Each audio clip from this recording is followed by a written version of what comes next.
Hello, everyone.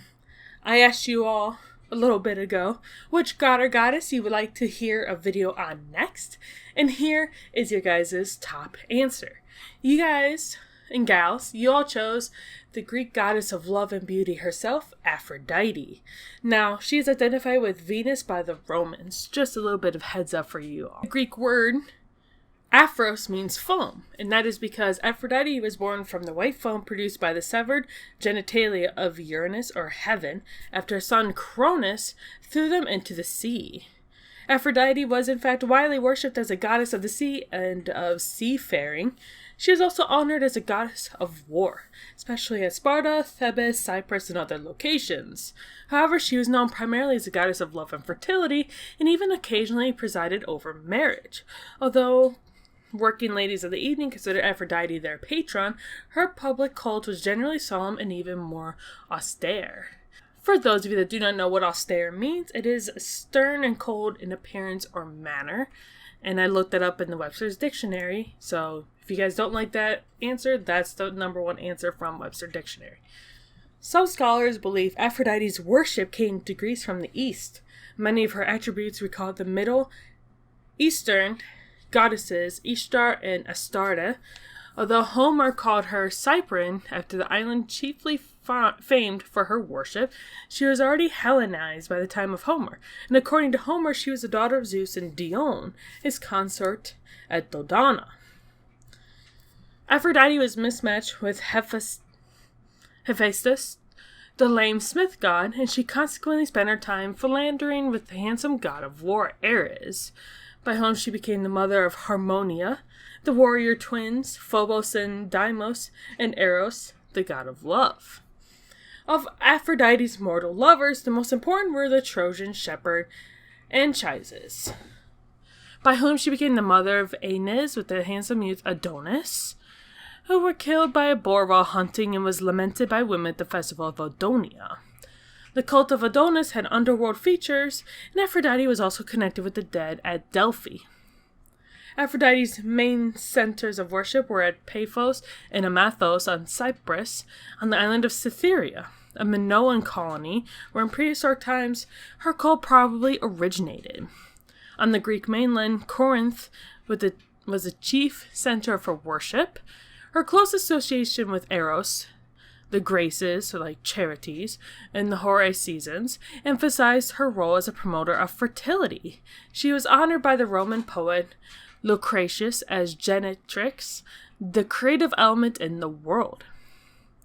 Her epithets, Urania, or heavenly dweller, and Pandemos, all the people, were ironically taken by the philosopher Plato, to refer to intellectual and common love. Rather, the title Urania was honorific and applied to certain Asian deities, while Pandemos referred to her standing with the city-state. Among her symbols were the dove, pomegranate, swan, and myrtle. Representations of Aphrodite in early Greek art are fully dressed and without distinguishing features that differentiate her from other goddesses. She first attained individuality at the hands of the great 5th century BCE Greek sculptures. Perhaps the most famous of all the statues of Aphrodite was carved by Praxiteles for the Cnidians. The first full-scale female nude, it became later the model for such masterpieces as the Venus de Milo from the 2nd century BCE. Now, if Apollo represented the ideal, perfect male body to the Greeks, Aphrodite was certainly the most appropriate female counterpart.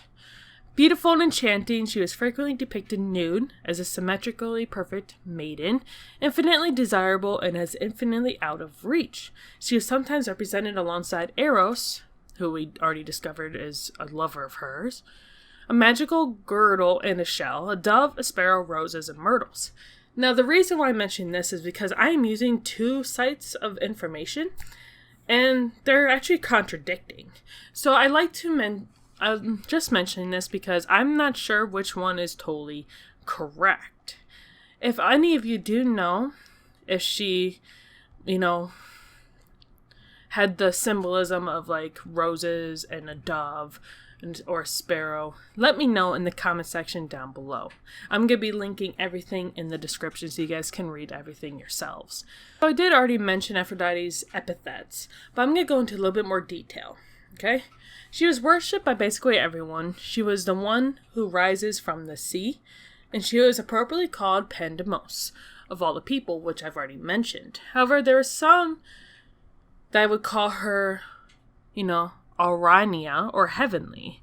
So some Greek moralists tried to make a distinction between these two Aphrodites, claiming that Aphrodite Pandemos is a goddess of amazing hot desire, and the heavenly one is of the platonic love. Now we know that this was the same goddess, called by numerous other contradictory epithets as well, which often describe the complex natures of love. Smile-loving, merciful, one who postpones old age, the dark one, and the killer of men. Those are all things she was called. Isn't that crazy? Now, who was she all in love with? She was the almighty Aphrodite, the goddess even gods can't resist. There were only 3 goddesses who have never been with a man or a woman. Artemis, Athena, and Hestia were immune to her charms and power. The second she got on Olympus, she inadvertently wreaked havoc among the other gods, each of whom instantly wanted to have her for themselves. So as to prevent this, Zeus hurriedly married her to Hephaestus, the ugliest among the Olympians. Of course, we've already mentioned this, I believe. Of course, this merely alleviated the problem. Aphrodite didn't plan to remain faithful. So she started an affair with the destructive and violent one, Ares. Helios, however, saw them and informed Hephaestus, after which the cuckolded god made sure to devise a fine bronze net, which ensured the couple the next time they lay together in bed. To add insult to injury, Hephaestus called upon the other gods to laugh at the adulterers and freed them only after Poseidon agreed to pay for their release. He couldn't have known that Poseidon saw Aphrodite naked, fell in love with her all over again. He must have found out later, since Aphrodite gave Poseidon at least one daughter, Rhode. She didn't give up on Ares either. In fact, the bronze net scandal, she bore the god of war as many as 8 children: Deimos, Phobos, Harmonia, Adrestia, and the 4 Erots: Eros, Anteros, Palthos, and Himeros. Hermes didn't have many consorts, but he did have Aphrodite at least one, as the very name of their offspring, Hermaphrodite, suggests. And if we take into account the Priapus is usually considered a son of Dionysus and Aphrodite, it seems that only Zeus and Hades managed to never fall for the goddess of love. But the second one didn't even live on Olympus, and the former may have been her father. And it is also said that she had a few mortal partners like Adonis, Anchises, and Paris. Few dared to resist the power of Aphrodite, and she had mercy for none of them if they did resist her. Hippolytus preferred Artemis to her and vowed to eternal innocence. Aphrodite made his stepmother Phaedra fall in love with him, which resulted in the death of both her and the man himself. Eos and Diomedes. After Aphrodite found out that Eos had slept with Ares, she cursed her to perpetually and unhappily in love. Diomedes wounded the goddess during the Trojan War, and suddenly his wife, Aegae, started sleeping around with his enemies. And Psyche would have gone through an even worse ordeal, but fortunately for her, Eros, Aphrodite's avenger, slot himself inside of her and fell in love with Psyche instead. There's a lot to Aphrodite, but again, some of this, they all kind of go hand in hand, and some of the information does seem to contradict a little bit.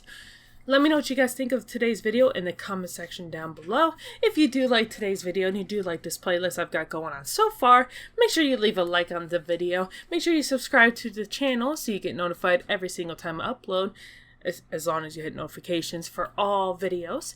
And I will see you all in my very next video. Bye!